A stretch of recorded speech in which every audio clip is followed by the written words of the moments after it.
बात अब ज्योति के 2100 रुपये की करता हूं। कबीर पुकार के दो ये बात लख ले, एक साहिब की भक्ति वो भूखों को कुछ दे। कबीर धन चाहे तो दान कर, मुक्ति चाहे जप नाम, जो कोई दोनों नी इच्छा करे सरे सभी काम। कबीर गुरु से शिष्य जब दीक्षा मांगे, मन कर्म वचन धरे धन आगे। गरीबदास जी ने कहा है कि तन मन धन सब अर्पिए भक्ति मुक्ति के काज, जिनके उर में बंदगी तो क्या इंद्र का राज। कबीर 10वां अंश गुरु को दीजे, जीवन जन्म सफल कर लीजिए। गीता अध्याय 3 श्लोक 10 व 15 में भी यही कहा है कि श्लोक नंबर 10 प्रजापिता यानी परमेश्वर कबीर जी ने पूरा सृष्टि के प्रारंभ में प्रजाओं की तथा यज्ञों धार्मिक अनुष्ठानों के ज्ञान की रचना करके यानी सूक्ष्म वेद बताकर कहा कि तुम मेरे द्वारा बताए धार्मिक अनुष्ठान विधान के अनुसार यज्ञ यानी धार्मिक क्रिया करके उसके द्वारा वृद्धि को प्राप्त हो, यानी धनी बनो व भक्ति से भगत बनो। यह विधान अनुसार किया धार्मिक अनुष्ठान तुम सब साधकों को इच्छित पदार्थ प्राप्त करवाने वाले हो। मेरे अतिरिक्त जितने भी गीता के अनुवाद करता है उन सब ने ब्रह्मा को प्रजापिता लिखा है, उनकी बुद्धि काल ने बंद कर रखी है। श्लोक नंबर 11 इस यज्ञ यानी मर्यादा में रहकर किए गए धार्मिक अनुष्ठान द्वारा देवताओं को उन्नत करो। वे देवता तुम सब साधकों स्त्री पुरुष को उन्नत करें, यानी भौतिक व आध्यात्मिक धन के धनी बनाएं। इस प्रकार निस्वार्थ भाव से परस्परम यानी आपस में एक दूसरे को उन्नत करते हुए तुम सब परम यानी ज्योति निरंजन वाले मोक्ष लाभ से दूसरा जो पूर्ण मोक्ष लाभ है उस श्रेय यानी कल्याण को प्राप्त हो जाओ। गीता अध्याय 15 श्लोक 1 व 4 में पूर्ण ब्रह्म को तो वृक्ष की जड़ बताया तथा अक्षर पुरुष को तना, सर पुरुष यानी ज्योति निरंजन को डार, तीनों देवताओं रजगुण ब्रह्मा सतगुण विष्णु तथा तमगुण शिव को शाखा तथा पत्तों को संसार बताया है। इन श्लोकों में उसी के आधार से कहा है कि शास्त्र विधि अनुसार यानी गुरु मर्यादा में रहकर यज्ञ यानी धार्मिक अनुष्ठान करके यानी पूर्ण ब्रह्म की जो वृक्ष की मूल है सिंचाई यानी पूजा करो, जिससे देवता रूपी शाखा बढ़ेंगी, यानी देवताओं के पास सत्य साधक के शुभ कर्म व पुण्य कर्म जमा हो जाएंगे। ये देवता कर्म का फल ही देते हैं। इसलिए कहा है इस अध्याय 3 के श्लोक 15 में स्पष्ट है कि ब्रह्म यानी ज्योति निरंजन काल ब्रह्म की उत्पत्ति अविनाशी परमात्मा कबीर जी से हुई है। वह सर्वगतम ब्रह्म यानी सर्वव्यापी परम अक्षर परमात्मा नित्य ही यानी सदा ही यज्ञ यानी धार्मिक अनुष्ठानों में प्रतिष्ठित है, यानी इष्ट रूप में पूज्य है। जैसे गीता अध्याय 15 श्लोक 1 व 4 तथा 16 व 17 में कहा है कि यह संसार पीपल के उल्टे लटके पेड़ के समान है, जिसकी जड़ तो ऊपर परम अक्षर परमात्मा जानो तथा नीचे तीनों गुणों रजगुण ब्रह्मा सतगुण विष्णु तथा तमगुण शिव को शाखा जानो।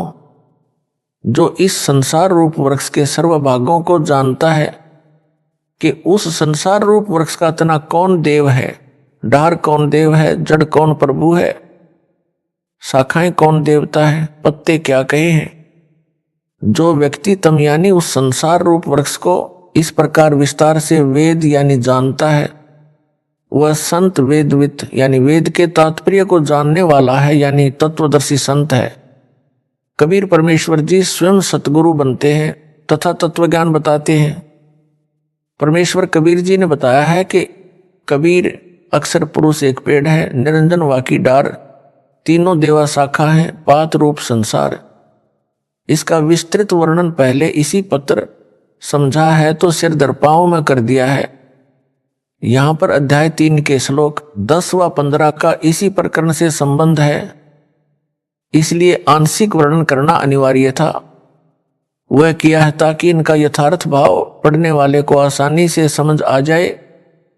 गीता अध्याय 3 श्लोक 12 यज्ञ धार्मिक अनुष्ठान जो गुरु जी की आज्ञा से करवाए जाते हैं उन द्वारा बढ़ाए गए देवता तुम सब साधकों को कर्मों अनुसार इच्छित पदार्थ बिना मांगे निश्चय ही देते रहेंगे। उन देवताओं द्वारा दिए हुए पदार्थों को जो उनको बिना दिए यानी 10वां अंश पूर्ण गुरु को दिए बिना स्वयं भोगता है, प्रयोग करता है, वह परमात्मा का चोर ही है। विवेचन गीता अध्याय 15 श्लोक 1 व 4, 16 व 17 का सार यह है कि यह संसार एक वृक्ष के तुल्य जानो, जिसकी जड़ को परम अक्षर ब्रह्म यानी पूर्ण ब्रह्म जानो, तने को अक्षर पुरुष यानी परब्रह्म जानो, एक मोटी डार को ज्योति निरंजन काल ब्रह्म यानी सरपुरुष जानो, और मानो कि उस डार को 3 शाखाएं हैं, उनको रजगुण ब्रह्मा, सतगुण विष्णु तथा तमगुण शिव जानो।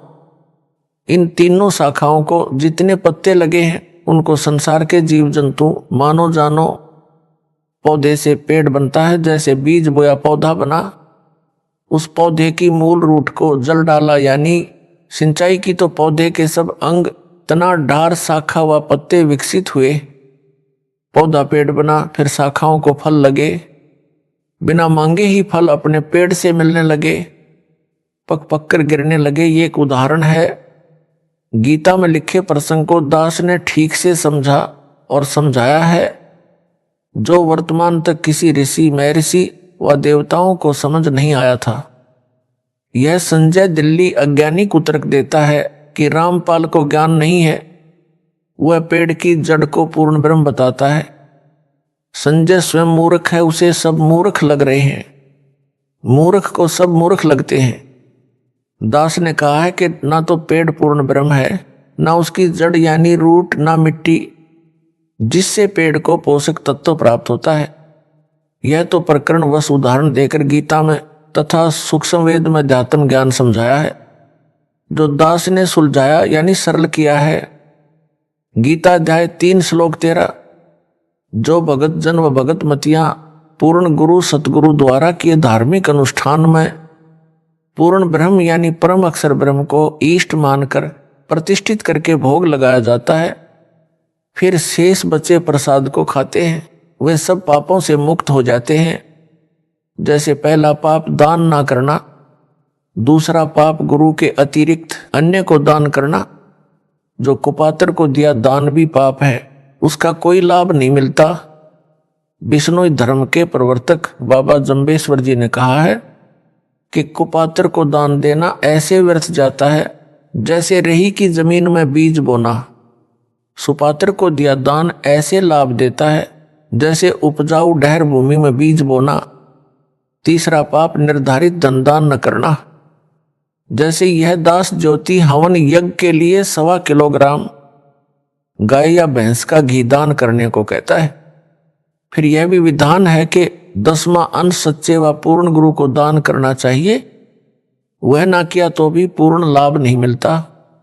चौथा पाप सत्य साधना ना करके नकली गुरु से दीक्षा लेकर भक्ति व दान करना।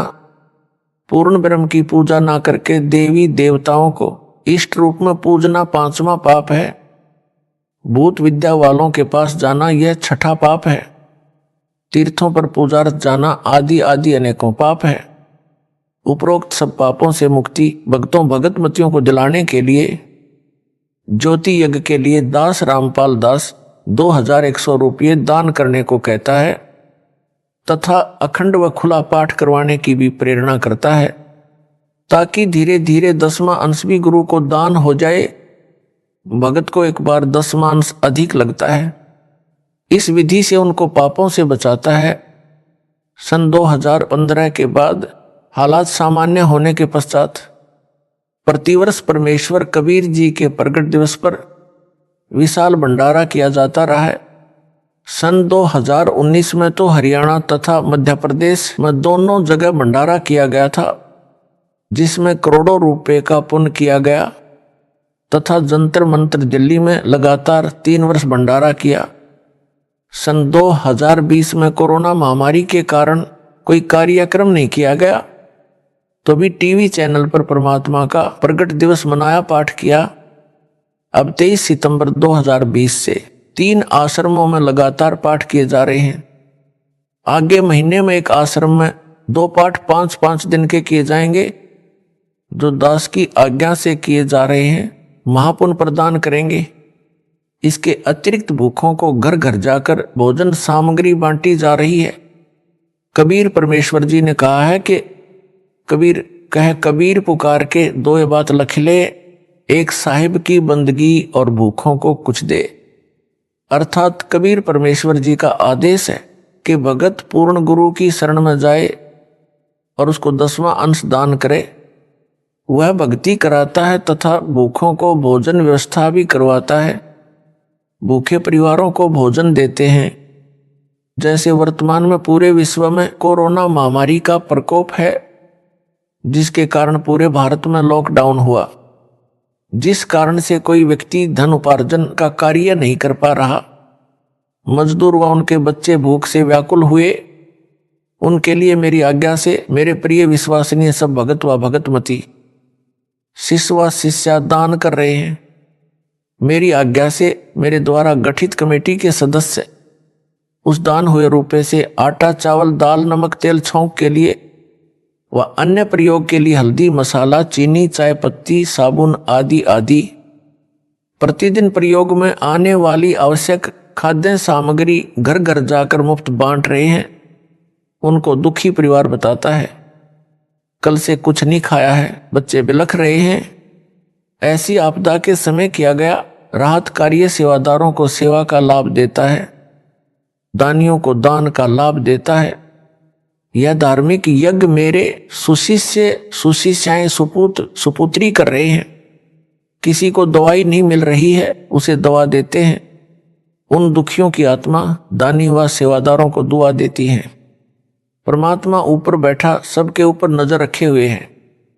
संजय साकट दिल्ली तो नीम हकीम खतराए जान है। इसको अध्यात्म का काखा भी ज्ञान नहीं है, बस गुरु बनने की हवस उसे लगी है। यह दास इसलिए ज्योति यज्ञ के लिए 2100 रुपए दान करने को कहता है।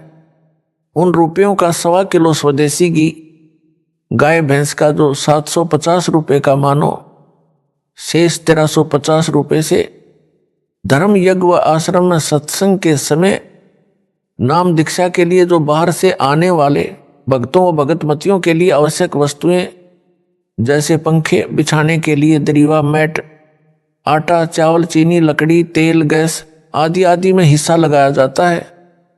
कई करोड़ रुपए की राहत सामग्री सेवादारों ने वितरित कर दी है। दिन रात एक कर रखा है। कई परिवार ऐसे मिले जो बता रहे थे कि कई दिनों से कभी एक समय भोजन खाया, कभी भूखे रहे। ऐसा चल रहा था। यदि आज भोजन नहीं मिलता तो परिवार के सब सदस्य आत्महत्या कर लेते। ऐसे ऐसे महापुण्य के कार्य आप भक्तों व भगतमतियों के दान से, दास की आज्ञा से आपके भाई बहन सेवादार कर रहे हैं। एक संजय दिल्ली है जो दिन रात ऐसी धर्मात्माओं में दोष निकालता रहता है, भक्तों व दास की निंदा करता रहता है, अपने कर्म खराब कर रहा है, केवल आश्रम में बनाता हुआ खाता है। वह भी मनमाना आचरण करके बिना मेरी आज्ञा के करता है। उसे धर्म कहता है। अन्य आपदा जो मुझ दास व 1000 अनुयायियों पर नवंबर 2014 में आई, झूठे मुकदमे दर्ज हुए, जेलों में डाले गए, उन सब की न्यायालय में पैरवी के लिए धन की आवश्यकता पड़ी। सारा रुपया आश्रम में रह गया, हमें पकड़कर जेल में डाल दिया। उस समय वकील करने थे, उनकी फीस देनी थी। कुछ ज्ञान के पूरे, गांठ के पूरे यानी धनवान भक्तों ने कहा कि जो भी न्यायालय से राहत पाने के लिए धन की आवश्यकता है वह सब खर्च हम वहन करेंगे। उस समय खराब परिस्थिति थी। दास ने उनसे दान नहीं लिया, सारी संगत के दान से लगाया, क्योंकि प्रत्येक पुण्य के काम में प्रत्येक का कुछ भाग लगना चाहिए। जो भगत जेलों में डाले गए उनका सारा खर्च, जेल का वो कुछ रुपए उनके घर पर प्रति महीने खर्चे के भेजे जाते हैं। कुछ ऐसे भगत भी हैं जिन्होंने अपने वकील स्वयं किए हैं तथा घर का खर्च भी कुछ एक नहीं लेते, परंतु उनकी संख्या नाम मात्र है। 940 भगत प्रत्येक तारीख पेशी पर हिसार आते हैं। उनके भोजन की व्यवस्था भी भक्तों के दान से मुफ्त की जाती है। उनको जाते समय 2 दिन का भोजन भी साथ दिया जाता है। जो दूर स्थान से आते हैं उनको आने जाने का किराया भी दिया जाता है। कुछ तो किराया नहीं लेते हुए नाम मात्र ही हैं। इससे भक्तों को महसूस नहीं हो रहा कि हम कष्ट उठा रहे हैं, क्योंकि उनको दास के सत्संगों से ज्ञान भी हो गया है। परमेश्वर कबीर जी ने कहा है, कबीर मानो संसारी लगन में दुख सह करोड़ा, सतगुरु शरण में आए के जो दुख सहे सो थोड़ा।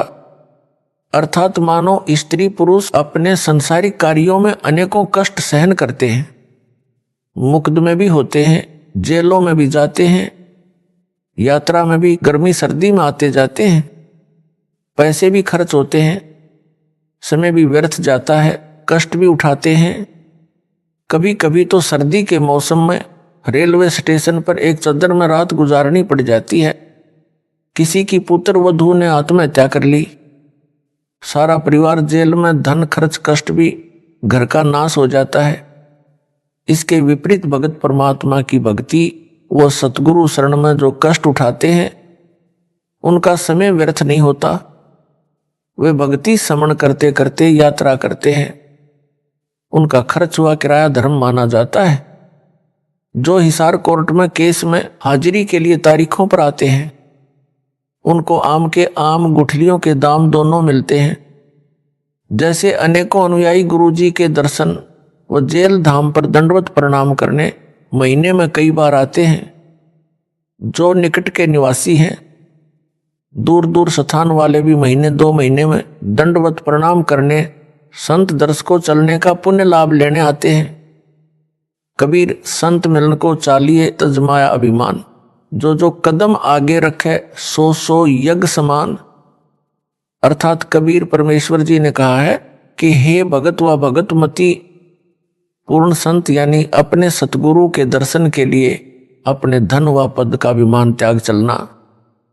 ऐसे संत दर्शन के लिए चलते हैं, उनका प्रत्येक कदम एक यज्ञ के तुल्य लाभ देता है। उस समय में पैदल यात्रा ही हुआ करती, घोड़े से या रथ आदि से तो कोई इक्का दुक्का ही भगत संत के पास जाता था। इसलिए कदम की गणना बताई है। वर्तमान में वाहन से ही यात्रा अधिक है, उनको भी कदम के हिसाब से लाभ मिलेगा, क्योंकि आसाम, मध्य प्रदेश, गुजरात, राजस्थान का दूर स्थान, बिहार आदि दूर देश प्रदेश से गाड़ी से आना भी खाला जी का घर नहीं है। हिम्मत है उन पुण्यात्माओं की, वह विशेष कृपा है परमेश्वर कबीर जी की उनके ऊपर, जो ऐसे कलयुग में सब कार्य छोड़कर गुरु दर्शन को चल पड़ते हैं। ना गर्मी देखते हैं, ना सर्दी देखते हैं। धन्य है उनके माता पिता जिनसे जन्म लिया। धन्य ये भगत व भगतमती जिनमें यह प्रबल प्रेरणा बनी है। इनको पूर्ण ज्ञान है। संसारिक लगन में भी तो अनेकों कष्ट भोगने पड़ते हैं। परमात्मा प्राप्ति के लिए ये कष्ट कुछ भी नहीं है। इनका बेड़ा पार होगा। कुछ पाने के लिए कुछ करना भी पड़ता है। काल के दूत संजय दिल्ली ने भक्तों को जेल धाम हिसार में आने से रोका। कहा कि हिसार नहीं जाना, मेरे पास आना। यह संगत को उपरोक्त संत मिलन को चलने वाले पुण्य से वंचित करवाकर भक्ति हानि करवाना चाहता था, परंतु दास के आदेश के पश्चात और अधिक संगत हिसार आने लगी। जब तक सूरज चांद रहेगा, भक्तों भगत मतियो तुम्हारा नाम रहेगा। इसी प्रकार जो मुकदमे में हैं, वे मुकदमे की सेवा में हिसार कोर्ट में पेशी पर आते हैं। उनको भी यही लाभ मिलता है। उनको तो मार मार खीर खिलाई जा रही है।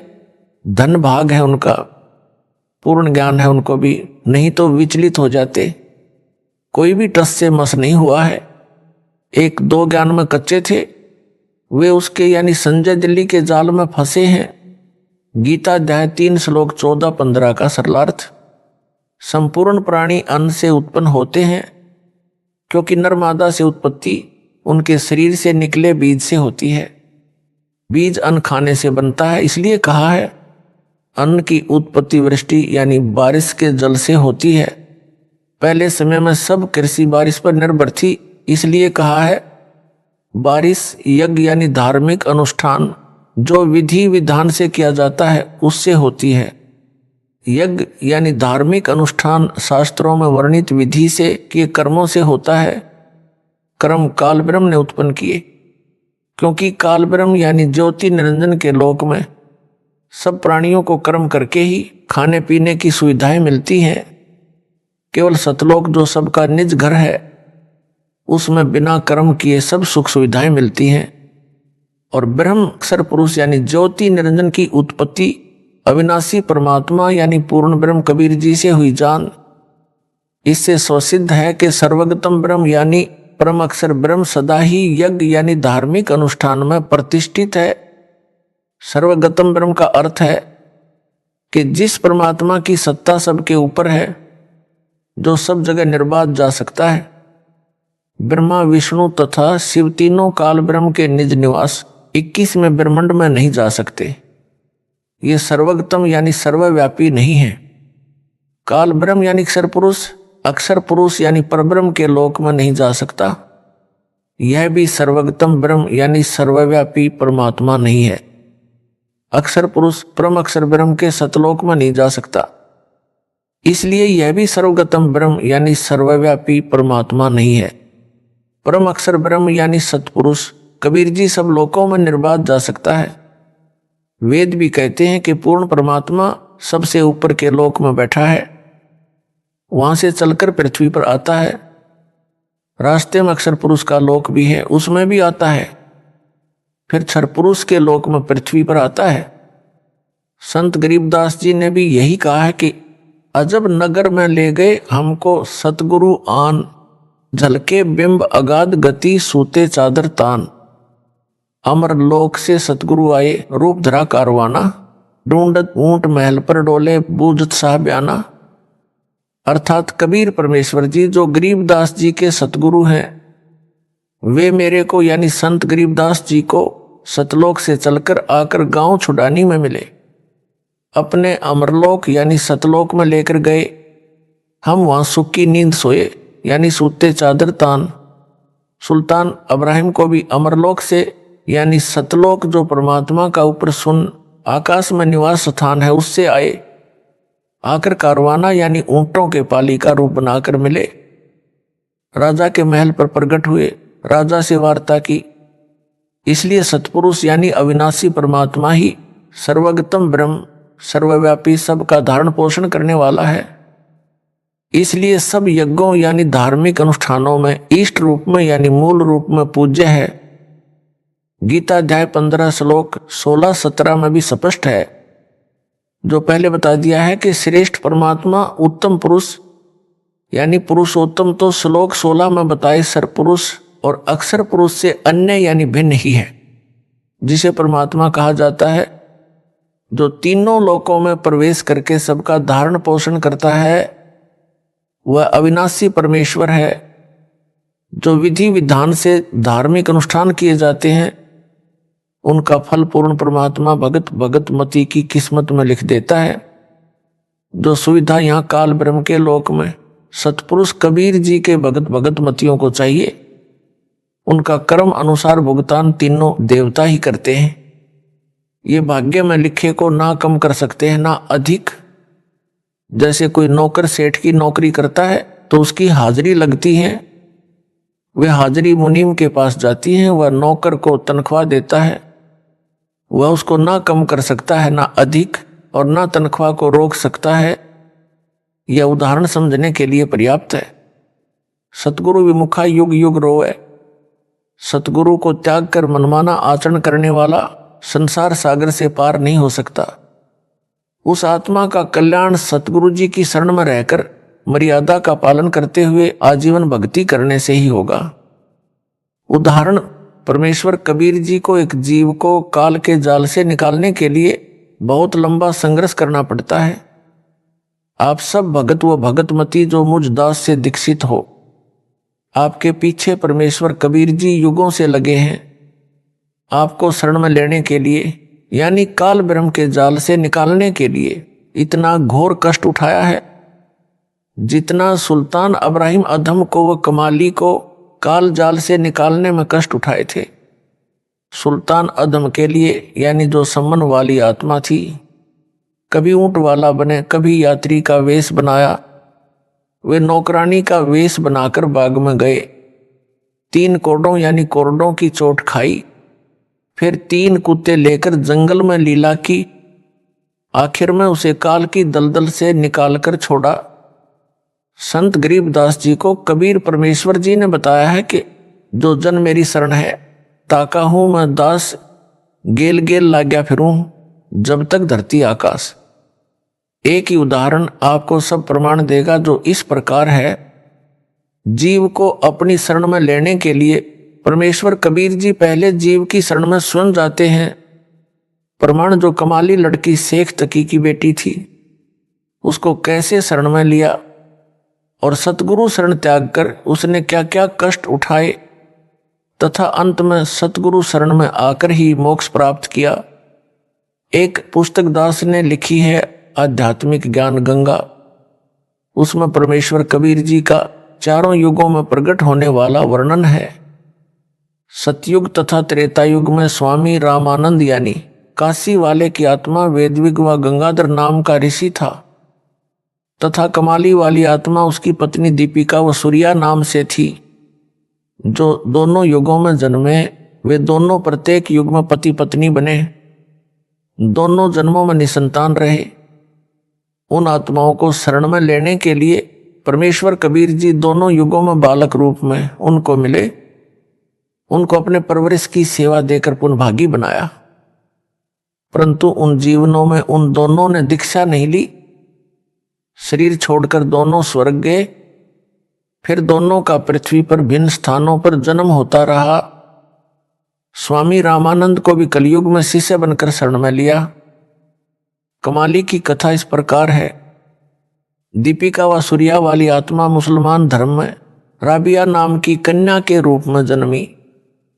जब वह 12-13 वर्ष की थी, तब सतपुरुष कबीर जी उसको जिंदा बाबा के रूप में जंगल में मिले, उसे ज्ञान समझाया। पूर्व जन्म के शुभ संस्कार से लड़की ने शीघ्र ज्ञान समझकर दीक्षा ले ली। 4 वर्ष वह साधना की, फिर धर्म के व्यक्तियों के दबाव से त्याग दी, मुसलमान धर्म वाली साधना करने लगी। पूरी कथा आप पुस्तक आध्यात्मिक ज्ञान गंगा तथा पुस्तक कबीर परमेश्वर में पढ़ें। यहाँ केवल उसी प्रसंग पर चर्चा करूंगा जो आप जी को समझाना चाहता हूं। राबिया गुरुद्रोही नहीं हुई, गुरु विमुख हो गई, यानी गुरु जी को त्याग दिया, यानी उनके द्वारा बताई सत्य साधना किसी कारण से त्याग दी, जिस कारण से उसको पूर्व जन्मों में की बाल भगवान कबीर जी की सेवा तथा राबी वाले जन्म में 4 वर्ष की सत साधना से 3 मानव जन्म और मिले।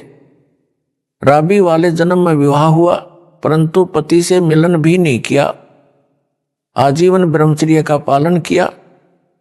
मक्का धाम की हज यात्रा के दौरान मार्ग में एक कुतिया जो प्यास से मरने वाली थी को कुएं से जल निकाल कर पिलाया, उसकी जान बचाई। कुएं की बाल्टी कुएं में गिरी थी, यानी बाहर नहीं थी। राबी ने अपने सिर के बाल उखाड़े, उनकी रस्सी बनाई, अपने शरीर के वस्त्र उतारकर रस्सी से बांधे, कुएं में वस्त्र भिगो भिगो कर कुतिया की प्यास बुझाई। सिर से रक्त निकला, उसे वस्त्रों के जल से साफ किया, गीले वस्त्र पहने यात्रा पर पैदल जा रही थी, चलने लगी। उसी समय मक्का वाला मंदिर उड़कर कुएं के साथ लगकर खड़ा हो गया। राबिया तो चली ही मक्के के लिए थी, तुरंत मक्के में प्रवेश किया। मक्का हवाई जहाज की तरह उड़ चला, उसी स्थान पर स्थापित हो गया। पूरे मुसलमान समाज में राबिया की भक्ति की चर्चा हुई। सबने मान लिया कि राबिया तो सीधी स्वर्ग यानी बहिष्त में जाएगी, परंतु ऐसा नहीं हुआ। संत गरीबदास जी ने बताया है कि गोरख से ज्ञानी घने, सुखदेव जति जहान, सीता सी बहु भारिया, संत दूर स्थान। अर्थात गोरखनाथ जी परमात्मा कबीर जी से ज्ञान सुनकर मान बैठा था कि मेरे समान कोई ज्ञानी है, परंतु पार नहीं हुआ। क्योंकि उसको निज नाम नहीं मिला। परमेश्वर कबीर जी ने कहा है कि 33 अरब ज्ञान हम बाखा, मूल ज्ञान हम गुप्त ही राखा। सुखदेव ऋषि जैसे जति पुरुष दुनिया भर के हैं, यानी अनेकों हैं, जो केवल अपनी पत्नी तक ही सीमित रहे हैं तथा परस्त्री को कभी नहीं छुआ। सीता जैसी भार्या पत्नी बहुत हैं, जो अपने पति के अतिरिक्त अन्य पुरुष में सौपन में भी आस्था नहीं करती। परंतु मोक्ष तो सतगुरु की शरण में सत साधना मर्यादा में रहकर करने से होगा, केवल उपरोक्त महिमा से नहीं होगा। कहा है कि उपरोक्त प्रकार के मानो असंख्यों मिल जाएंगे, परंतु संत का घर दूर है, यानी संत यानी सतगुरु के समान महान व कल्याणकारक कोई नहीं है। ऐसे संत का मिलना सुदुर्लभ है। गीता अध्याय 7 श्लोक 19 में भी काल ब्रह्म ने कहा है कि हे अर्जुन, बहुनाम जन्मनाम अन्ते ज्ञानवान माम प्रपद्ये वासुदेव सर्वम इति स महात्मा सुदुर्लभ। अर्थात मुझ काल ब्रह्म की भक्ति अनेकों जन्म जन्मांतरों के बाद कोई एक करता है। अन्य जन्मों में सब अन्य देवी देवताओं की भक्ति करते रहते हैं, परंतु वासुदेव यानी सर्वव्यापी सबका मालिक परम अक्षर ब्रह्म वही पूज्य है, वही सबका उत्पत्ति करता है, वही सबका धारण पोषण करता है, वही परमात्मा कहा जाता है। वही पुरुषोत्तम यानी उत्तम पुरुष है, वही वास्तव में अविनाशी है। उसी की पूजा करो। यह ज्ञान बताने वाला और उसके पास तीनों नाम हो, उसको सार शब्द का ज्ञान हो और उसको उसके गुरुजी ने दीक्षा देने का अधिकार दिया हो। महात्मा सुदुर्लभ है, यानी मुश्किल से मिलता है। संत गरीबदास जी ने कहा है कि कोटियों मध्य कोई नहीं राई झूमकरा, अरबों में कोई ग्रक सुनो राई झूमकरा। अर्थात संत गरीबदास जी ने एक झूमकरा नामक जिज्ञासु को बताया कि जो ज्ञान वर्तमान में मेरे पास है, जो मेरे सतगुरु कबीर जी ने बताया है, वह ज्ञान तथा संपूर्ण मोक्ष मंत्र व नाम देने का अधिकार मेरे गुरु जी ने मुझे दिया है। ऐसा संत तेरे को करोड़ों में नहीं मिलेगा, कोई अरबों व्यक्तियों में एक मिलेगा जो ग्रक हो यानी संपूर्ण ज्ञान हो, पूर्ण मोक्ष मंत्र हो तथा दीक्षा देने का अधिकार हो। वह ग्रक यानी भक्ति का धनी है। हरियाणा की भाषा में कहा जाता है कि यह व्यक्ति धन में ग्रक है, यानी घना धनवान है। जो अच्छा पहलवान हो उसे भी कहते हैं कि हांगिर में ग्रक है, यानी बहुत ताकतवर है। वह संत वर्तमान में दास है। सतगुरु कबीर जी स्वयं संत बने थे, स्वयं ही सतपुरुष के अवतार बने, यानी स्वयं सतपुरुष हैं। संत सतगुरु तथा साहिब में कोई अंतर नहीं है। गरीब सतगुरु संत और अवतारा तीन कला एक दरबारा। साहेब से सतगुरु भये, सतगुरु से भये संत, धर धर भेष विशाल अंग खेलें आदि और अंत। अर्थात कबीर परमेश्वर से सतगुरु तथा संत बने। वे भिन्न रूपों में स्वयं ही आदि अंत सदा ही लीला करते हैं। भगत कबीर व दास कबीर भी वही होते हैं, यानी एक ही समय में वे सतगुरु संत दास तथा भगत होते हैं। जो साकट संजय दिल्ली कहता है कि एक समय में एक सतगुरु होता है, एक संत एक ही दोनों रूप में नहीं होता। उसकी यह भी झूठ सिद्ध हुई। कथा राबिया की चल रही है। राबिया के चमत्कार को देखकर सबने स्वर्ग में जाने योग्य मान ली थी, परंतु उस पुण्यात्मा की बहुत दुर्गति हुई। राबी का शरीर त्याग कर कन्या का मानव जन्म प्राप्त हुआ। उसमें वैश्या का नरकीय जीवन जिया। गणिका का शरीर त्याग बंसुरी नाम की कन्या का जन्म मुसलमान धर्म में हुआ। प्रसिद्ध गायिका हुई। अल्लाह की महिमा के शब्द यानी राग गाया करती थी।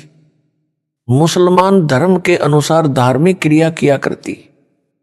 बांसुरी ने मुसलमान काजी मुल्ला व पीरों से सुना था कि जो मक्का में बनी धार्मिक मस्जिद में मर जाता है वह सीधा जन्नत यानी स्वर्ग में जाता है। बांसुरी वाली आत्मा अल्लाह के प्रति कुर्बान थी। उसने जन्नत यानी स्वर्ग में जाने के लिए अपना सिर काटकर मक्के वाली मस्जिद में चढ़ा दिया, अपनी कुर्बानी दे दी, परंतु कुछ हाथ नहीं लगा। इसके पश्चात बादशाह सिकंदर लोधी के धार्मिक गुरु शेख तकी के घर कन्या का जन्म हुआ। 12 वर्ष की आयु में मृत्यु हो गई। कब्र में शव दफनाया गया। आत्मा धर्मराज के दरबार में अगले अन्य प्राणी के जन्म के इंतजार में लाइन में खड़ी थी। परमेश्वर कबीर जी ने शेख तकी को प्रेरित किया। उसने अपनी लड़की को जिंदा करने की शर्त रखी। राजा सिकंदर लोधी व दिल्ली तथा आसपास के हजारों व्यक्ति जो दर्शक खड़े थे, कब्र खुदवाकर मृत लड़की को कबीर परमेश्वर जी ने जीवित किया। लड़की ने लगभग 1 घंटा ऊंची आवाज में अपनी आप बीती बताई तथा साथ खड़े कबीर जी को अल्लाह अकबर यानी सबका मालिक बताया और बताया कि इनसे दीक्षा लेकर 4 वर्ष भक्ति करने से 3 मानव जन्म मिले। अब मेरा मानव जन्म का संस्कार नहीं बचा था। ये परमात्मा धर्मराय दरबार में अभी अभी गए। धर्मराय को धमकाया कि आत्मा मेरी है, इसे छोड़ो। धर्मराय ने खड़ा होकर इनका सत्कार किया, हाथ जोड़कर मेरे को इनके हवाले कर दिया। लड़की ने अपने पिता शेख तकी के घर जाने से इनकार कर दिया। अपने परमपिता कबीर जी के घर पुत्री रूप में गई, दीक्षा ली, पुनः सतगुरु शरण में आई। तब उस आत्मा का काल के जाल से छुटकारा हुआ। आप सभी आत्माएं जो दास के उपदेशी और जो आगे दीक्षा लेंगे, कबीर जी ऐसे ही युगों युगों से पीछे पड़कर धर्म कर्म भक्ति से चार्ज करते रहे। अब आप मोक्ष प्राप्ति के अंतिम चरण में हो। अब गलती ना करो, दया करो उस परमेश्वर पर। गरीब लखबर सूरा जूझ ही लखबर सावंत दे, लखबर यति जिहान में तब सतगुरु शरणा ले। अर्थात पूर्व जन्म की धार्मिक कर्मी आत्मा सूरवीर होती है। सूरवीर कोई बुराई नहीं करता, निर्बल को नहीं सताता, अन्यायी बलवान से कभी नहीं डरता, अन्याय ना करता है ना सहन करता है। आन बान शान के लिए, देश के लिए, कौम के लिए कुर्बान हो जाता है, उल्टा कदम नहीं रखता। ऐसी आत्मा लाख जन्मों में रही हो और जो सावंत देह वाला होता है उसके एक या दोनों हाथ घुटनों से नीचे तक लंबे होते हैं, वह भी महापुण्य आत्मा होता है। ऐसी आत्मा लाख जन्मों में रही हो और जो आत्मा लाख जन्मों में जती रही हो, ऐसी आत्मा को परमेश्वर कबीर सतगुरु जी अपनी शरण में लेते हैं। आप जो दास से उपदेश प्राप्त हो, इनसे भी कई गुना नेक रहे हो। आप तो अंतिम चरण में पहुंच गए हो। जो अब गलती करेगा उसको फिर लंबा सफर तय करके इस अंतिम चरण तक पहुंचना होगा। जो गुरुद्रोही नहीं हुआ वैसे साधना त्याग कर मनमाना आचरण करने लगेगा। वह जो गुरुद्रोही हो गया उसका तो बेड़ा गर्क हो जाएगा। उसको तो असंख्यों युगों तक सतगुरु कबीर जी की शरण नसीब नहीं होगी। जो सतगुरु विमुख राबिया की तरह हो गया, उसे लंबा सफर तय करना होगा। अच्छे बुरे मानव जन्म पाएगा। जैसे राबिया ने गणिका तक का पाप कर्म किया, बेशर्मी का जीवन भी जिया, कल्याण फिर सतगुरु शरण में ही हुआ। सतगुरु विमुखा जुग जुग रोवे, मानुष जन्म पाकर खोवे। आप जी ने पिछले भक्तों की दशा देखकर सबक लेना चाहिए, सतर्क होना चाहिए। समझा है तो सिरदर पाओ, बौर नहीं रे ऐसा दाव। अर्थात यदि उपरोक्त विचारों से कुछ समझ आई है तो शीघ्र लौट आओ सतगुरु की शरण में। यह अंतिम चरण है। आपका यह दाव फिर नहीं लगेगा। परमेश्वर की प्रियात्माओं, यह वह मूल ज्ञान, तत्व ज्ञान, सार ज्ञान जो आज तक दास के अतिरिक्त किसी ने नहीं बताया, यह परमेश्वर कबीर जी की दया से मेरे गुरु भगवान स्वामी रामदेवानंद जी के आशीर्वाद से दास ने स्पष्ट किया है, आपके रूबरू किया है। ऐसे यह 9 मन सूत सुलझाया है। काल का दूत होने की अन्य पहचान, संजय दिल्ली अपने आश्रम में प्रतिदिन की जाने वाली संध्या आरती में 5 ज्योति थाली में जगाकर आरती करता है। 5 ज्योति तो 5 देवी देवताओं के लिए होती हैं। एक ब्रह्मा सावित्री जी, 2 विष्णु लक्ष्मी जी, 3 शिव पार्वती जी, 4 गणेश जी तथा 5 दुर्गा देवी जी। मंदिरों में 5 ज्योति लगाकर आरती की जाती है। संध्या आरती यानी शाम की आरती में केवल एक ज्योति सतपुरुष की जलाई जाती है। एक के साधे सब सदे, सब साधे सब जाए, माली सिंचे मूल को, फूले फले अघाए। दास मूल यानी रूट की पूजा करता हुआ करवाता है। जो पूर्ण ब्रह्म यानी सतपुरुष कबीर जी की पूजा है। संजय काल का दूत है, यह सब साध रहा है, यानी शाखाओं की पूजा करता हुआ करवाता है। इससे सिद्ध है कि यह काल का पक्का दूत है। इसका नाम खंड होते ही काल प्रविष्ट हो चुका है। अब यह जितने भी कदम उठाएगा वे सब सतपुरुष कबीर जी के विरुद्ध उठाएगा। कहेगा कि मैं सतपुरुष की पूजा करता हूं। इसको स्वयं ज्ञान नहीं है कि तू क्या कर रहा है। इसकी बुद्धि पर काल बैठा है। संत गरीबदास जी ने स्पष्ट किया है कि गरीब सतगुरु संगत छोड़कर चाहे लाख वर्ष जब कीन, इंद्री कर्म ना मोक्ष होए रहे काल के अधीन। अर्थात जो भगत सतगुरु का साथ छोड़ देता है वह चाहे लाख वर्ष तक जाप करता रहे, उसके पाप कर्म कभी समाप्त नहीं होते, पूर्ण मोक्ष नहीं होता। वह काल ज्योति निरंजन के अधीन रहता है, यानी काल जाल में रह जाता है। इंद्रिय कर्म न मोक्ष होए का तात्पर्य है कि जो कर्म करते हैं वे 10 इंद्रियों से करते हैं। कर्म इंद्रियों यानी हाथ पैर आदि से जो पाप करते हैं या अनजाने में हो जाते हैं, जैसे चलते समय पैरों के नीचे जीव जंतु मरना आदि आदि। सतगुरु विमुख व निगुरे यानी गुरु बिना व्यक्ति को सब पाप लगते हैं।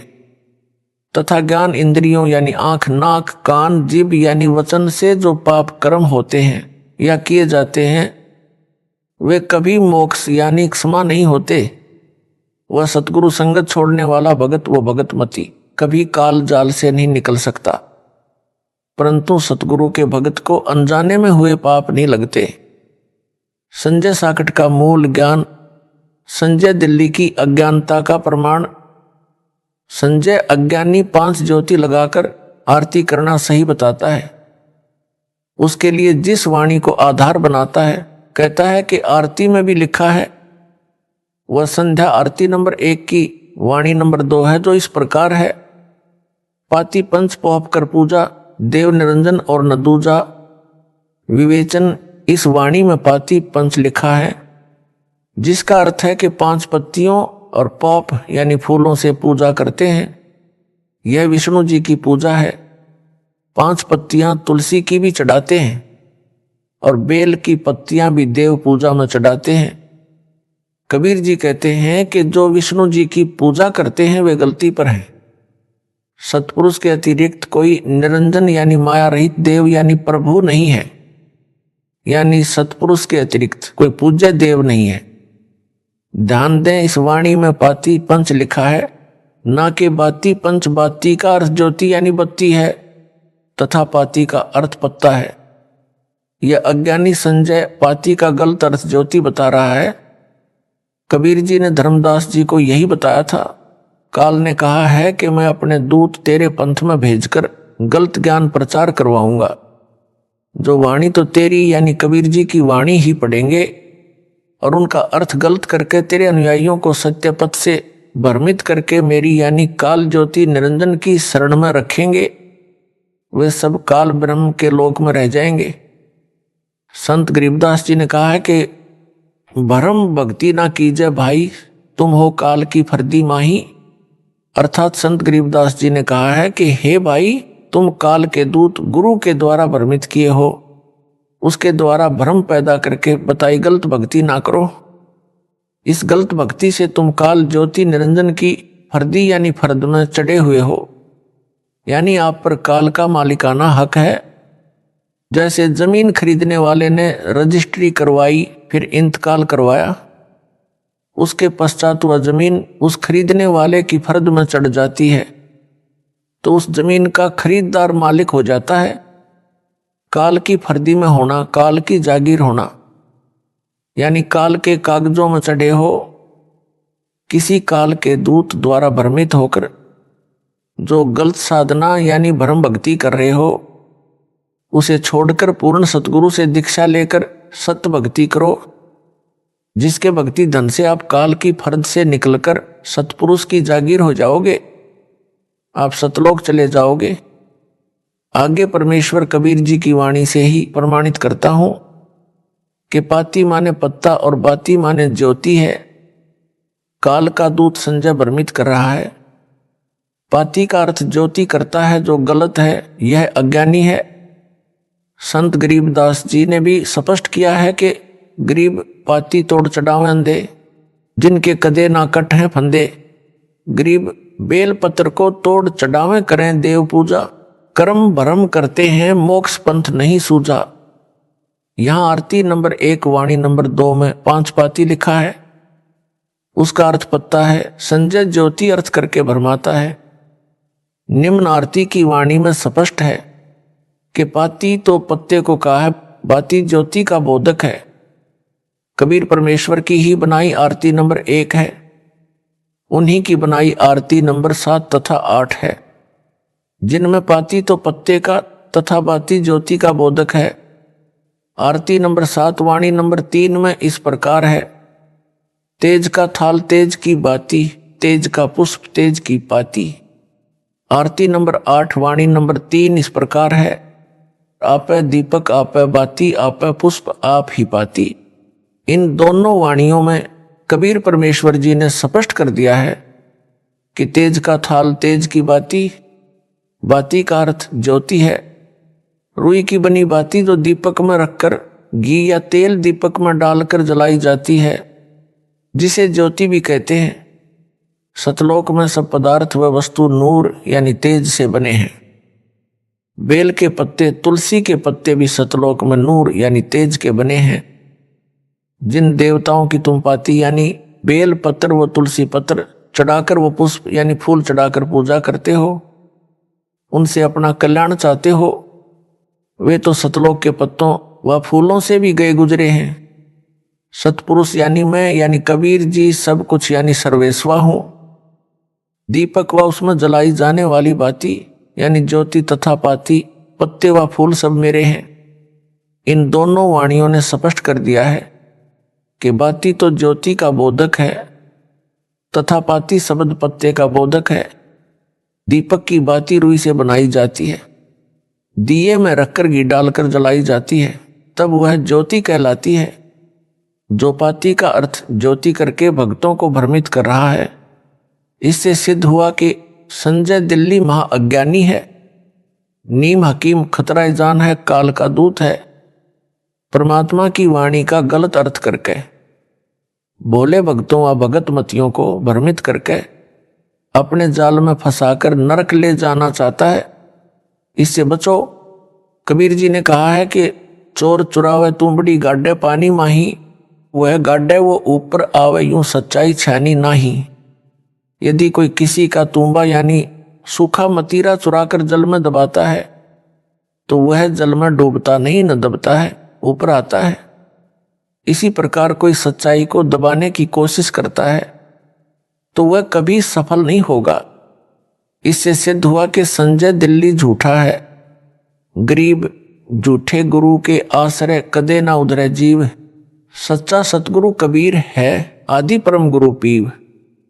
अर्थात नकली गुरु से दीक्षा लेकर जीव का कभी उद्धार नहीं होगा। सतगुरु कबीर जी सच्चे सतगुरु तथा परमेश्वर हैं। वर्तमान में दास की शरण में आना परमात्मा कबीर की शरण में आना है। संजय साकिट कहता है कि कबीर साहिब तथा कबीर देव में अंतर है, एक परमात्मा का बोध नहीं है। यानी कबीर देव जहां लिखा है वह कबीर परमेश्वर के बारे में नहीं है। उत्तर जो अज्ञानी पाती यानी पत्ते का अर्थ ज्योति यानी घी से जलने वाला दीपक कर सकता है, तो कबीर देव का अर्थ अन्य, कबीर साहिब का अर्थ अन्य करने में क्या शर्म करेगा। कबीर देव कबीर साहिब का बोधक शब्द है। जहां वेदों में कबीर देव लिखा है उसका अर्थ कबीर परमेश्वर है। संजय सब भविष्यवाणियों को अपने लिए कही बताता है। संजय दिल्ली कहता है कि जितनी भी भविष्यवाणियां हैं ये सब मेरे लिए कही हैं। जैसे असुर निकंदन रामायणी में कहा है कि सतगुरु दिल्ली मंडल आईसी मैं दिल्ली से आया हूं, इसलिए यह मेरे लिए कहा है। मैं ही वह तत्वदर्शी संत हूं जो सबका कल्याण करेगा। इसका उत्तर कबीर जी ने कहा है कि खरनार होए केहरी कब हूं सिंह की खाल उड़ाएं। अर्थात यदि गधे को सिंह की खाल उड़ाकर शेर बनाया जाए तो वह खर यानी गधा कभी केहरी यानी लायन नहीं हो सकता, बोली से पिछाना जाएगा, यानी तत्व ज्ञान से पहचान हो जाएगी। तत्वदर्शी संत कौन है, उसका अज्ञान आपके समक्ष दास ने नंगा कर दिया है। आप समझ लें कि तत्वदर्शी कौन है। संजय दिल्ली भ्रमित करता है कि सार शब्द से मोक्ष होगा। मेरे को सार नाम नहीं दिया है तो क्या फर्क पड़ता है, मेरे पास सार शब्द है जो किसी के पास नहीं है। वाणी बोलता है, नामा छिपा ओम तारी पीछे सोहम भेद विचारी, सार शब्द पाया जद लोई आवागवन बहुर ना होई। इसका उत्तर यह है, ऐसे नकली गुरु पृथ्वी का नाश करने के लिए जन्मे होते हैं। संत गरीबदास जी ने कहा है कि गरीब बीजक की बातां कहें बीजक नाही हाथ, पृथ्वी डोबन उतरे कह मीठी बात। सारनाम व सार शब्द पर विवेचन दास सत्संग में भी सतनाम सारनाम सार शब्द बताता है। एक हैंडपंप लगाने का उदाहरण भी देता है जो इस प्रकार है। प्रथम मंत्र के जाप से साधक की आत्मा निर्मल होती है, भक्ति में रुचि बढ़ती है तथा वित्तीय स्थिति में सुधार होता है। भक्ति धन में वृद्धि होती है। नल यानी हैंडपंप लगाने का उद्देश्य जल प्राप्ति होता है। इसी प्रकार भक्ति करने का उद्देश्य परमात्मा प्राप्ति होता है। हैंडपंप लगाने के लिए पाइप और नल की मशीन आदि खरीदने के लिए धन की आवश्यकता होती है।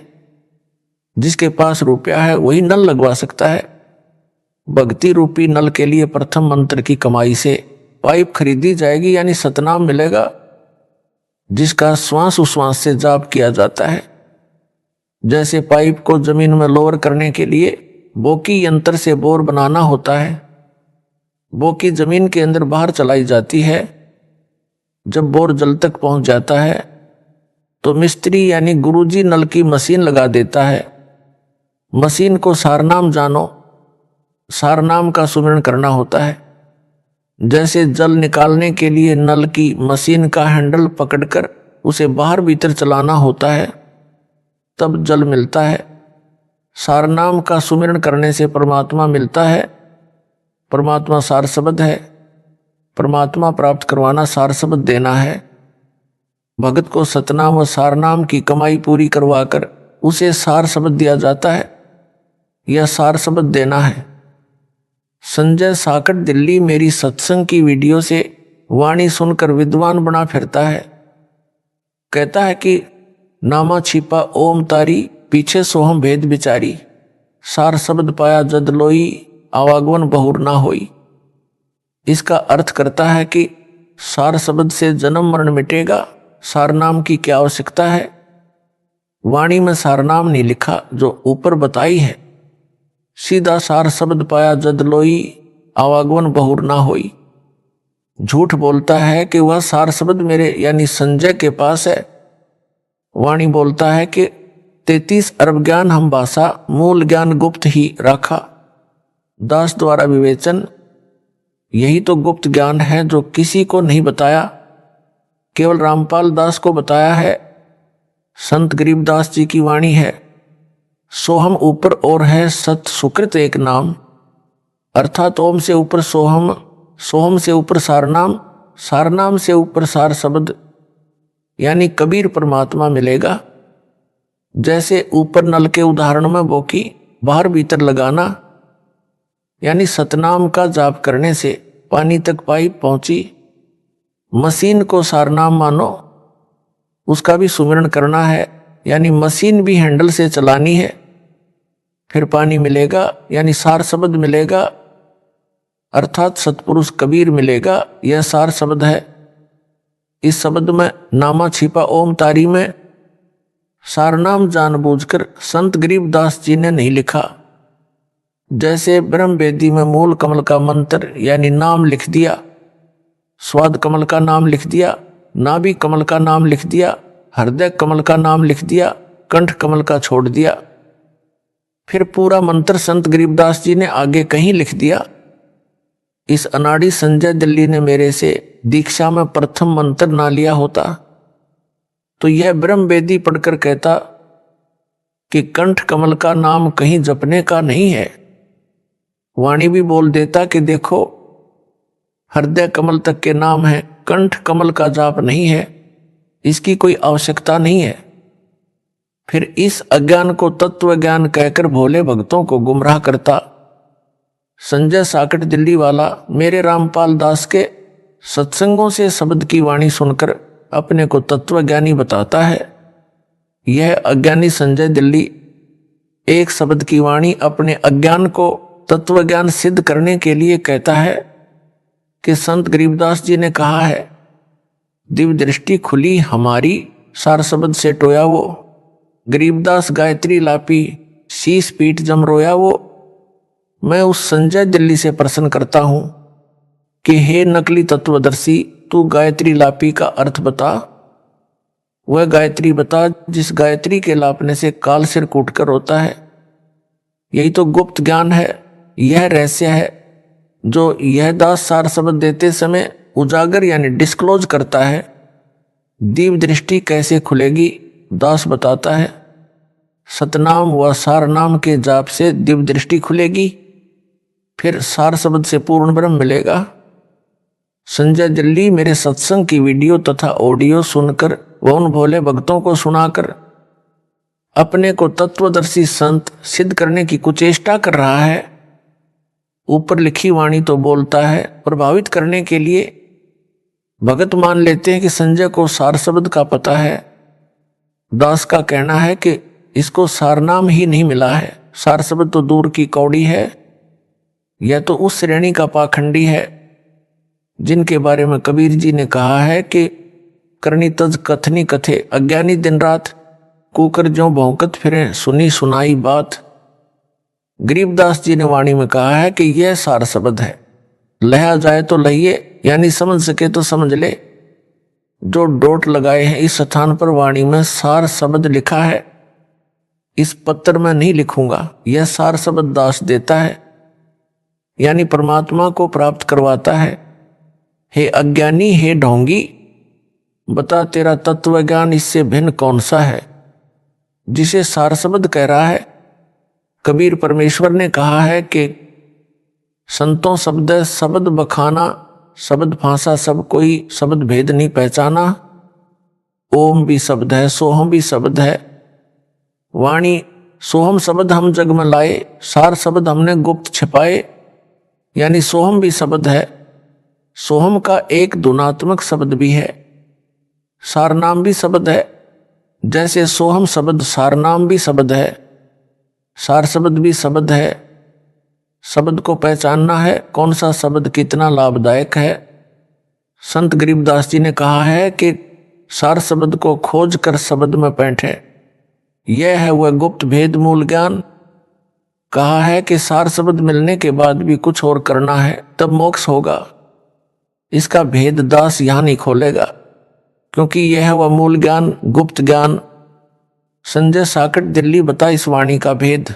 यदि तेरे पास गुप्त ज्ञान है, मूल ज्ञान है, जो तू दावा कर रहा है मूल ज्ञान, गुप्त ज्ञान, सार ज्ञान होने का, भोले भक्तों को मूर्ख बना रहा है। संजय दिल्ली वाला कहता है कि सतगुरु अलग है, संत अलग, साहिब अलग है। एक समय में एक सतगुरु होता है, एक संत होता है। मेरे को दास को तो सतगुरु कहता है, अपने को संत भगत व दास कहता है, और तर्क देता है कि जीव कल्याण संत भगत दास से होना है, सतगुरु से नहीं हो सकता।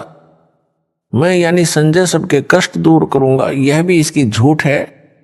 प्रमाण संत गरीबदास जी की वाणी में गुरुदेव के अंग की साखी नंबर 53 में, गरीब साहिब से सतगुरु भये, सतगुरु से भये संत, दर दर भेख विशाल अंग खेले आदि और अंत। अर्थात सतपुरुष यानी भगवान कबीर जी साहिब तो हैं ही, काशी में प्रगट काल में सतगुरु भी वही थे, संत भी वही थे, दास भी थे। प्रत्येक शब्द वाणी में दास कबीर लिखा है। भगत भी थे क्योंकि भक्ति का अभिनय भी करते थे। उस समय कोई अन्य संत व सतगुरु उनके समान नहीं था, ना कोई भगत ना कोई दास उनके समान था। इब्राहिम सुल्तान के बाग में नौकरानी का रूप बनाकर गए। सुल्तान ने कौड़े मारे तो भी उसे कोई दंड कबीर परमेश्वर जी ने नहीं दिया। वे तो सुल्तान को भस्म भी कर सकते थे। वर्तमान में यह दास सतगुरु है तथा संत भी है। भक्ति करता हूँ, भगत हूँ। प्रत्येक प्रवचन में वह वाणी में दास कहता हूँ। संजय दिल्ली का यह कहना भी झूठ है। यह हर प्रकार से कपटी व महिमा का भूखा व झूठा है। ब्रह्म 4 हैं या अधिक। संजय दिल्ली कहता है कि 4 ब्रह्म हैं, मेरे अतिरिक्त किसी को ज्ञान नहीं है। उत्तर, जो बेशर्म होता है वह ऐसी ही बकवास किया करता है। बुद्धिमान तो शीघ्र समझ जाते हैं। जिन्होंने दास के सत्संग कम सुने हैं वे इस पामर प्राणी के जाल में फंस गए हैं। अपड़ो ब्रह्म 4 नहीं अधिक हैं। काल के 21 ब्रह्मांड हैं जिनका यह मालिक है। इन 21 ब्रह्मांडों में काल ज्योति निरंजन को ब्रह्म कहा जाता है। संजय को ब्रह्म के अर्थ का भी नहीं पता, इसलिए बकवास कर रहा है। ब्रह्म का अर्थ प्रभु है। गीता में 3 ब्रह्म यानी प्रभु पुरुष बताए हैं। एक सर ब्रह्म यानी अक्षर पुरुष, दूसरा अक्षर ब्रह्म यानी अक्षर पुरुष, तीसरा परम अक्षर ब्रह्म यानी परम अक्षर पुरुष यानी सत्य पुरुष। परंतु 21 ब्रह्मांड का ब्रह्म यानी प्रभु ज्योति निरंजन यानी क्षर ब्रह्म है। यहाँ के ऋषि इसी को ब्रह्म यानी साहब कहते हैं। जैसे राज्य का प्रभु यानी साहब मुख्यमंत्री साहब है। मुख्यमंत्री कार्यालय के अधिकारी यानी कर्मचारी एक दूसरे से कहते हैं कि साहब का यह आदेश है। सब समझ जाते हैं कि किस साहब का आदेश है। उनको समझ है कि सीएम साहब का आदेश है। उपायुक्त कार्यालय के कर्मचारी भी यही कहते हैं, साहब का यह आदेश है। उनको भी पता होता है कि हमारे साहब यानी प्रभु कौन है। इसी प्रकार प्रत्येक कार्यालय के कर्मचारियों के लिए साहब अपना अपना होता है। इसी प्रकार काल ज्योति निरंजन यहाँ के प्राणियों के लिए जाना माना साहब यानी ब्रह्म है। इसको ब्रह्म ही कहा जाता है। कबीर परमेश्वर जी भी काल ब्रह्म के लोक में आकर इसकी जानकारी ब्रह्म कहकर देते हैं। जो ऋषिजन शीघ्र समझ जाते हैं कि ब्रह्म कौन है। कबीर जी ने बताया है कि ब्रह्म 5 रूप धारण करके एक महाब्रह्मांड के 5 ब्रह्मांडों में लीला करता है। प्रमाण शब्द करनैनो दीदार महल में प्यारा है मैं साखी नंबर 21 में लिखा है कि 5 ब्रह्म 5 अंड बीनो, 5 ब्रह्म नि अक्षर चिन्हो, 4 मुकाम गुप्त तय कीन्हो, जा मद बंदीवान पुरुष दरबारा है। अर्थात दास ने सृष्टि रचना में विस्तार से बताया है कि काल ब्रह्म के 21 ब्रह्मांड हैं, जिनमें से 20 ब्रह्मांडों के 4 महाब्रह्मांड बनाए हैं। प्रत्येक महाब्रह्मांड में 5-5 ब्रह्मांडों का समूह बनाया है। 21वां ब्रह्मांड अकेला 5 ब्रह्मांडों के समान क्षेत्र वाला है। उसमें 4 मुकाम यानी स्थान गुप्त बनाए हैं। जो एक महाब्रह्मांड वाले 5 ब्रह्मांडों में, जिनको अंड भी कहते हैं, उनमें काल निरंजन 5 रूप बनाकर रहता है, जो वहां का ब्रह्म यानी साहब कहलाता है। इस प्रकार ब्रह्म 5 हैं, 4 नहीं। जिस ब्रह्मांड में हम रह रहे हैं इसमें सृष्टि है तथा 4 ब्रह्मांड और हैं। ऐसे 5 ब्रह्मांडों का समूह एक महाब्रह्मांड कहा जाता है। अपने वाले ब्रह्मांड सहित 5 ब्रह्मांडों में भी यही काल ब्रह्म 5 रूप बनाकर गुप्त रहता है। कहीं पर 4 अंड यानी ब्रह्मांड 4 ब्रह्म लिखा है। इस महाब्रह्मांड में अपने वाले ब्रह्मांड से अन्य 4 ब्रह्मांड और हैं। उन ब्रह्मांडों में भी यही ब्रह्म गुप्त रह रहा है। यह काल ब्रह्म की ही जानकारी है। गुप्त तो वह रहता ही है। ये 4 मुकाम यानी स्थान गुप्त हैं तथा जो 5 ब्रह्मांडों के समान क्षेत्र वाला 21वां ब्रह्मांड है, उसमें भी 4 मुकाम गुप्त बना रखे हैं। वे ब्रह्मांड नहीं है, काल का यह निज निवास स्थान है। जिस महाब्रह्मांड के एक ब्रह्मांड में हम हैं, इस ब्रह्मांड के प्राणियों तथा ब्रह्मा विष्णु तथा शिव तक को उन अन्य 4 ब्रह्मांडों का ज्ञान नहीं है।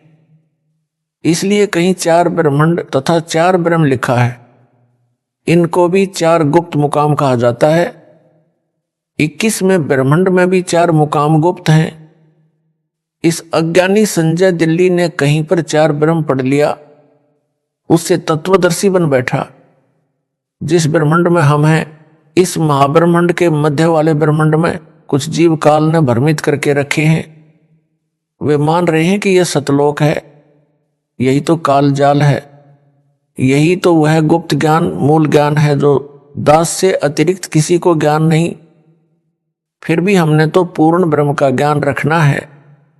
ब्रह्म काल चाहे 20 हो, हमारे लिए उनका ज्ञान रखना क्या जरूरी है? ज्ञान तो यह रखना है कि काल ब्रह्म के जाल से कैसे छूटा जाए। वह ज्ञान दास की संगत का बच्चा बच्चा जानता है। इस संजय साकट को उसका भी ज्ञान नहीं है। यदि ज्ञान होता तो यह झूठ कपट करता ही नहीं। यह काल का पक्का एजेंट है। इससे भगत व भगतमती सावधान रहो। ऐसे अपराधी के दर्शन से भी दोष लगता है। आरती में बदलाव किया है जो महापाप है। भक्तों ने बताया है कि संजय दिल्ली ने संध्या आरती के अंत में गुरु जी यानी दास का गुरु स्तुति का शब्द है, मेरे गुरुदेव भगवान दियो काट काल की फांसी की अंतिम पंक्ति में फेर बदल कर रखा है। वास्तविक पंक्ति इस प्रकार है, स्वामी राम देवानंद दाता आपकी घनी सतावें बाता, तेरा रामपाल अज्ञान किया सतलोक का वासी। फेर बदल करके इस प्रकार बनाई है, जिसे उसके चेले आरती में गाते हैं, सतगुरु रामपाल दाता आपकी घनी सतावें बाता, तेरा दासन दास कीजियो सतलोक का वासी। इसका उत्तर इस प्रकार है, संत व सतगुरु की वाणी से उसकी छाप यानी नाम काटकर अन्य विधि से नहीं लिख सकते, कोई बदलाव नहीं कर सकते। बदलाव करना उस सतगुरु व संत का अपमान है। संजय दिल्ली की बुद्धि काल ज्योति निरंजन ने बंद कर रखी है। यह कहता है कि रामपाल पृथ्वी पर विद्यमान है, इसलिए यह कहना कि क्या सतलोक का वासी गलत है। इस पंक्ति को इस प्रकार बोलना चाहिए था कि कीजियो सतलोक का वासी। इसको तो दास के ज्ञान में अपने अज्ञान के कारण दोष दिखाई देता है।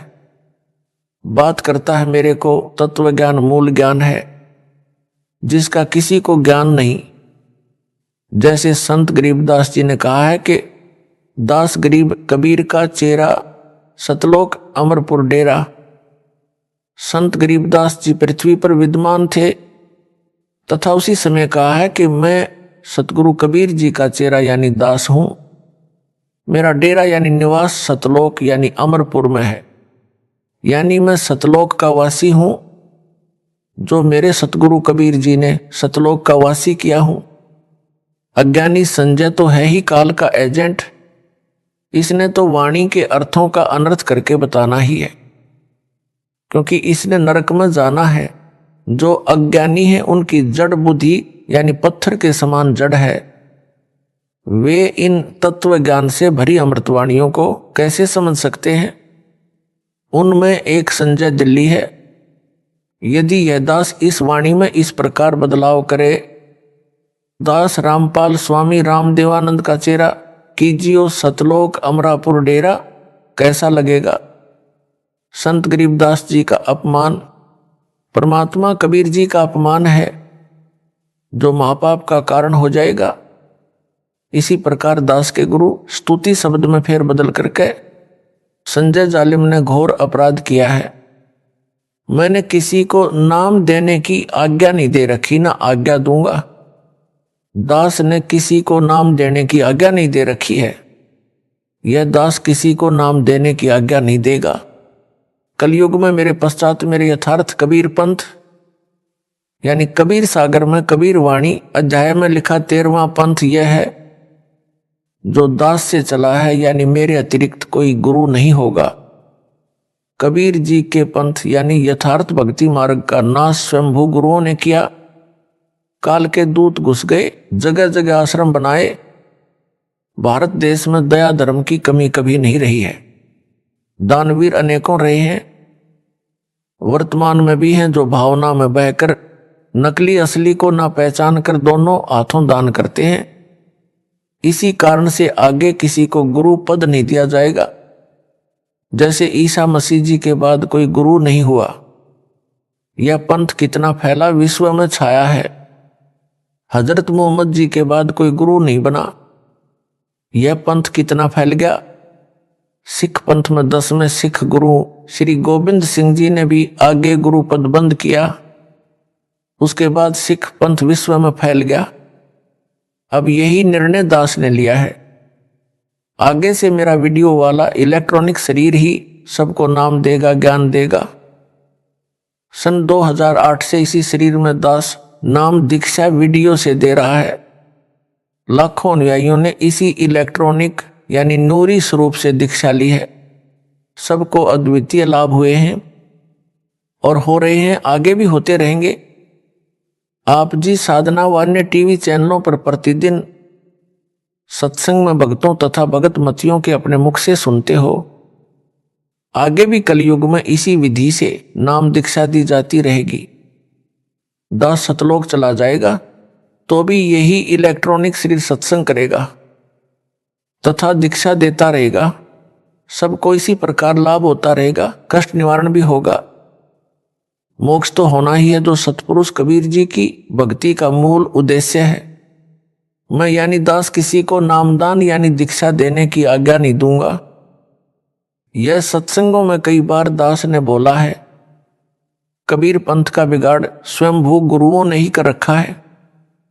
ना उनको यथार्थ अध्यात्म ज्ञान, ना यथार्थ भक्ति के नामों का ज्ञान। वे सब काल प्रेरणा से कार्य कर रहे हैं। जैसे यह संजय दिल्ली काल प्रेरित है और सब मनमुखी भक्ति व धार्मिक क्रियाएं कर रहा है। यह स्वयंभू गुरु बनने की तैयारी कर चुका है। कभी भी अपने को गुरु घोषित कर देगा, क्योंकि यह काल का दूत है। सब भक्ति के कर्म गलत कर रहा है। संत गरीबदास जी ने कहा है कि नकली स्वयंभू गुरुओं ने गांव के गांव खराब कर दिए हैं। मनमुखी भक्ति की क्रिया करवाकर सबका अनमोल मानव जीवन नष्ट करवा दिया। फिर एक परंपरा पड़ जाती है, पीढ़ी दर पीढ़ी वही चलती रहती है। नकली गुरु मानव समाज का सबसे बड़ा शत्रु है। जैसे कोई झूठा पासपोर्ट बनाता है, लोगों को गुमराह करके कहता है कि ये असली पासपोर्ट है। उसे पासपोर्ट बनाने का अधिकार ही नहीं है, तो उसका बनाया पासपोर्ट व्यर्थ है। जब वह हवाई अड्डे यानी एयरपोर्ट पर जाएगा विदेश जाने के लिए, तब वह नकली पासपोर्ट काम नहीं आएगा। बनाने वाला तथा बनवाने वाला दोनों दोषी पाए जाएंगे। उस समय बहुत देर हो चुकी होगी। इसी प्रकार जब भगत या भगतमती संसार छोड़ परलोक जाने के लिए रवाना होंगे, तब उन्हें पता चलेगा कि हमारे साथ बड़ा धोखा हुआ है। उस समय बहुत देर हो चुकी होगी। यदि संजय दिल्ली को संपूर्ण अध्यात्म ज्ञान होता तो यह नकली गुरु बनने की गलती कभी नहीं करता। इसको डर लगता कि परमात्मा नाराज हो जाएगा। यदि गुरुजी ने नाम दीक्षा का अधिकार नहीं दे रखा है तो भूलकर भी इतनी बड़ी गलती नहीं करनी चाहिए। नकली गुरु के सिर पर उन सब जीवों के जीवन नष्ट करने के पाप का भार रखा जाता है। जिन जिन को यह नाम देगा, इसको नाम दिलाने का भी अधिकार नहीं है। नाम देने का तो किसी को अधिकार देना ही नहीं है। इस बेशरम को शर्म भी नहीं आती जो अपने आप गुरु जैसी क्रियाएं कर रहा है। आशीर्वाद देता है, चंवर करवाता है, तिलक लगवाता है, पैरों पर फूल डलवाता है। अन्य उदाहरण, जैसे किसी राज्य की सरकार सरकारी नौकरी लगाने के लिए एक बोर्ड का गठन करती है। उसका एक चेयरमैन बनाया जाता है जो नौकरी लगने के लिए निवेदन करते हैं। उनकी योग्यता के अनुसार चेयरमैन नौकरी के लिए चयन करता है उनको अपॉइंटमेंट यानी नियुक्ति पत्र देता है, अपने दस्तखत करके मोहर लगा देता है। उन सबको सरकार नौकरी पर रख लेती है तथा सरकारी तनख्वाह देती है।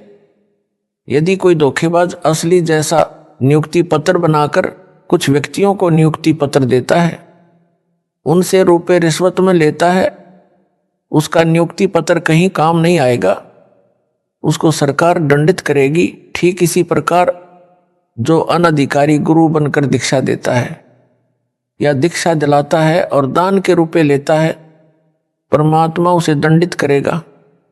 उसने अनेकों अनजान लोगों के अनमोल मानव जीवन को नष्ट कर दिया।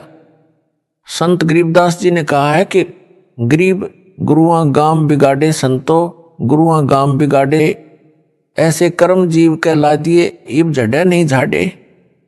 झूठे गुरु को लीतर मारे, घर से काट घसीटे, या के पीटे पाप नहीं है, या को निश्चय पीटे। अर्थात नकली स्वयंभू गुरु इतना हानिकारक है कि वह पूरे गांव के भोले व्यक्तियों का मानव जीवन नष्ट करवा देता है। ऐसे शास्त्र विधि रहित भक्ति कर्म करवाता है जिनसे मोक्ष नहीं हो सकता।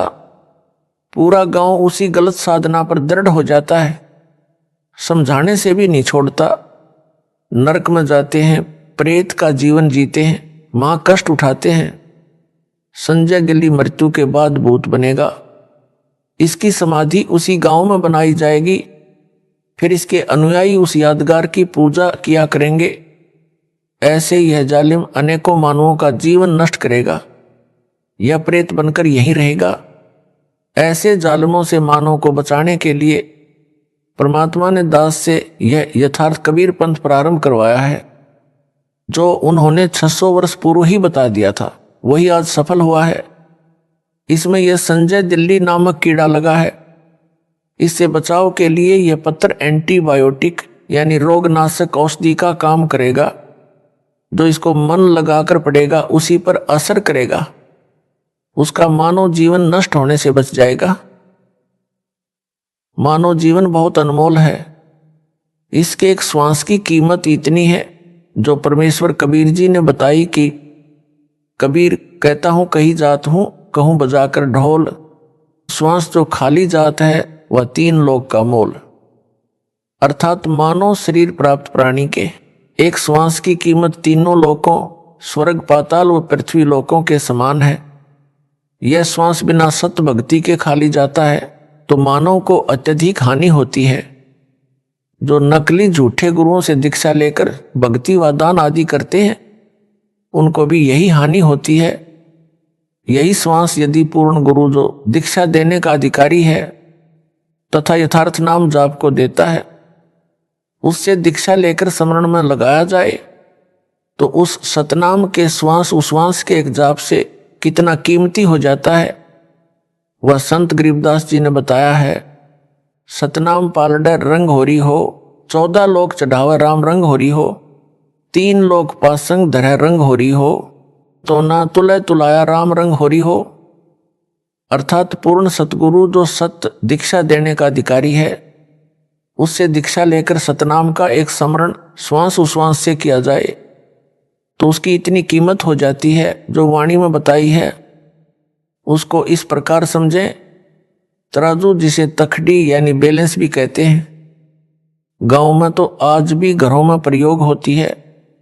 एक काष्ठ की मजबूत डंडी यानी लकड़ी जो लगभग 3 फुट लंबी व 2-2.5 इंच की परिधि की गोल होती है, उसके दोनों सिरों पर लोहे की चद्दर के पलड़े रस्सियों से बांधे जाते हैं। उसके मध्य में एक रस्सी को डांडी में सुराख करके बांधा जाता है जो 2-3 इंच बड़ी होती है, मोटी 1 इंच होती है। उसे पकड़कर तराजू से सामान तोला जाता है। जब सामान तोला जाता है तो तराजू को जांचा जाता है कि इसमें कोई खामी यानी एरर तो नहीं है। यदि डंडी सीधी नहीं होती है और दोनों पलड़े एक रेखा में नहीं होते हैं तो उस तराजू में त्रुटि है। उसको कहते हैं कि तराजू में पासंग है, पासंग ठीक करो, कुछ दाने पासंग में रखो, तब यह सही परिणाम देगी। मान लो चने तोलने हैं और तराजू में कमी है तो उस पलड़े में कुछ चने रखे जाते हैं, जो ऊपर उठा होता है, चने डालकर पलड़े एक रेखा में लाए जाते हैं। वे मुश्किल से मुट्ठी भर होते हैं, जिनसे तराजू के दोनों पलड़े सीधी रेखा में हो जाते हैं। वे चने मात्रा में 20 या 30 यानी मुट्ठी भर होते हैं तथा कुल तोले जाने वाले चनों की मात्रा 10 मन यानी 400 किलोग्राम भी हो सकती है। जिस पलड़े में मुट्ठी भर चने पासंग में रखे थे, उधर बट्टे यानी वेट रखे जाते हैं। जो चने पासंग वाले हैं वे सौदे में नहीं गिने जाते, वैसे ही पलड़े में पड़े रह जाते हैं। उनकी तो सौदे में गिनती भी नहीं होती। ठीक यही उदाहरण देकर संत गरीबदास जी ने समझाया है कि एक श्वास उश्वास से सतनाम का स्मरण करने से साधक के एक जाप की इतनी कीमत होती है कि तराजू के एक पलड़े में पूर्ण सतगुरु, जिसे उसके गुरुजी ने दीक्षा देने का अधिकार दे रखा हो, उससे दीक्षा प्राप्त करके किया सतनाम का एक श्वास उश्वास का स्मरण रख दे। दूसरी ओर एक ब्रह्मांड में बने 14 लोकों यानी ब्रह्मा का लोक, विष्णु का लोक, शिव का लोक, देवी दुर्गा का लोक, इंद्र का लोक जो स्वर्ग से भिन्न राजधानी रूप है वह, धर्मराय का लोक, ज्योति निरंजन का लोक यानी ब्रह्मलोक, महतलोक, गोलोक आदि आदि को चढ़ा दे यानी रख दे, तथा 3 लोक यानी स्वर्ग लोक, पृथ्वी लोक तथा पाताल लोक को तो पासंग के इस स्थान पर धरे यानी रखे, तो भी एक सतनाम का विधिवत किया श्वास उश्वास से समण वाला पलड़ा भारी रहेगा, वह उठेगा भी नहीं। परमेश्वर जी आपकी काल के दूतों यानी पागल कुत्तों पवन तथा संजय से रक्षा करे। सत साहिब।